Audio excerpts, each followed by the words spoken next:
Planning a trip involves so many moving parts, from researching and booking transportation and accommodation, to finding cool things to do, to figuring out how to get from one place to the next, to collaborating with travel partners, and of course, keeping it all organized. Today, I am sharing 8 apps to help you simplify travel planning, including one that saved me from making a very expensive mistake during a layover. Let's do this. Okay, let's dive right in. When I'm in the early stages of planning a trip that involves flying, Hopper is a handy tool. It uses AI to analyze flight price trends and to help you figure out when the best time is to buy. You start out by entering your flight itinerary, and right away you can see on the calendar which days are the cheapest right now. Once you select a date, it will search for specific flights, and it will give you price prediction information. If the app indicates that the price could go down and that it's best to wait until to book, then you can click on Price Watch, and you'll get notifications as the price fluctuates over time. Now, I've used Hopper quite a few times over the last 10 or so years. Usually, I use it solely for research, and then I book the flight directly with the airline. But you can book directly through the app, which is how they make their money. And on a couple of occasions, I have gotten flights that legitimately cost less than what the airline was charging directly, and it all worked out fine. However, I did have a couple of less than wonderful experiences making flight changes and cancellations, and their customer service experience left a lot to be desired. In fact, it wasn't until I made a big stink on social media that they got back to me to resolve my concerns, and even so, it was slow and painful. This is one of the reasons why I suggest avoiding OTAs when booking airfare. If you're not sure what an OTA is, then check out my episodes about how to book cheap flights, as well as top flight booking mistakes to avoid.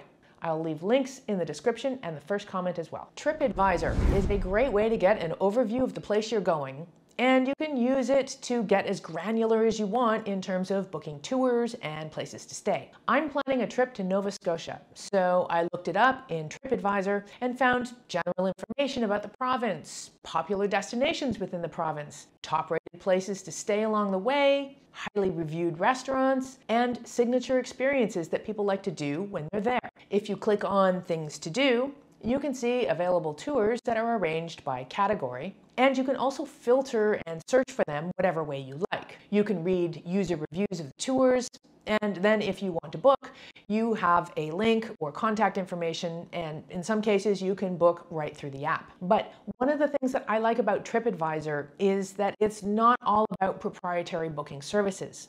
By using the map function, I found out about some of the national parks and popular driving routes, and then I was able to read about what other people did, including their own specific recommendations for making the most of the experience. To be honest, I haven't used the TripAdvisor app a whole lot until recently, and I'm pretty sure there's more to it than what I've even covered in this episode. So if you're a TripAdvisor maven, please share in the comments how you like to use it to plan your trips. A great way to meet locals and tap into interesting activities at your destination is through Meetup. You can enter the city or area and search using either the map mode or list mode. At the top, you also have the ability to filter your results by relevance to your previous Meetup activity interests, by date, by time of day, and perhaps most importantly, by category of activity. Through Meetup, I've attended supper club meals, nature hikes, comedy nights, and networking events. By the way, if this is the first time you're watching one of my videos, I'm Nora Dunn, aka the Professional Hobo. I've been a long-term traveler and digital nomad since 2006, and on this channel, I share travel tips and gear reviews, all peppered with occasionally entertaining travel anecdotes. If you're enjoying this video, please like it so YouTube shows it to other viewers like you. And subscribe to my channel so you don't miss out when I release new content. Thank you. For finding and booking accommodation, I actually prefer the Booking.com app versus the website for a few reasons. The main reason being that with the app, you can get special mobile-only prices on some places that you book directly through the app. I also like the ability to filter your results according to your needs, which could include specific amenities, free breakfast, parking, private bathrooms, and kitchens. And there are a variety of property types, including entire homes, hotels, apartments, B&Bs, hostels, and more. Like many accommodation sites and apps, you can also view results using list or map views. I like map views in particular because I can zoom in on the area that I want to stay in. If this wide selection of places to stay in is the cake, then the icing is the Genius Rewards program, which you can qualify for after just a couple of stays. It gives you access to additional discounts of up to 20%, free breakfasts, room upgrades, and more. If you're planning a road trip, then Road Trippers is the app to have. I used it a few years ago when I was in the early stages of planning a big road trip with a friend. The road trip didn't actually happen, but I was able to delve into some of the app's very powerful features, like collaborating with travel partners so we could each add our own suggestions to the shared map, and you can find things to do along the way, and a lot more. Since then, I blew some dust off the app and started using it to plan my trip to Nova Scotia. And I discovered some pre-made trips and adventures to use as starting points for my own trip.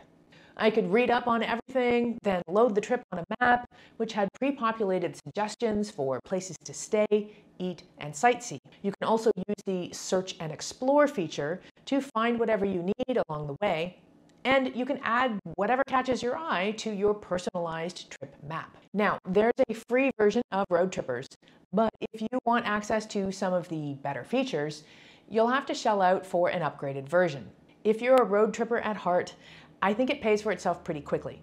Check the description for a special link and a promo code that gives you a discount. In my episode about best travel apps, I sing the praises of Google Maps in a few different ways, including lists. Some of you commented that you'd like some more in-depth knowledge on how to use this function, and since it's invaluable for travel planning, I thought I would show you here. Don't get too caught up in the specific layout of my screen in these upcoming shots, because depending on the phone that you're using and its operating system, the buttons may be in different spots. Let's use my real-time example of planning a trip to Nova Scotia.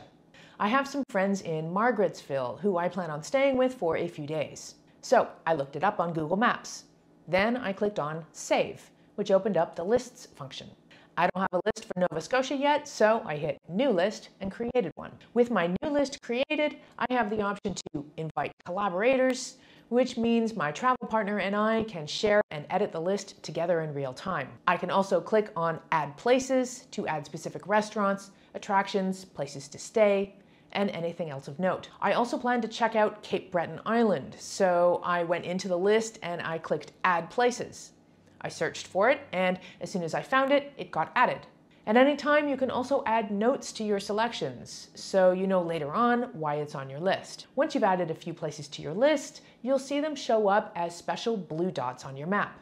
This makes it easy to see what's around you at any time, or to figure out how to navigate from one place to the next. I use Google Maps for navigating within a city, so public transportation, driving, walking, whatever. But for figuring out how to travel between cities or even between countries, I prefer using Rome to Rio. It spits out a pretty comprehensive list of available ways to get from A to B. You enter in your start and end points, and you can select a date or not as you wish. Then the results pop up, showing you the various ways to travel that route and ballpark costs for each. If I click on Fly, I can see what airlines fly that route with flight times.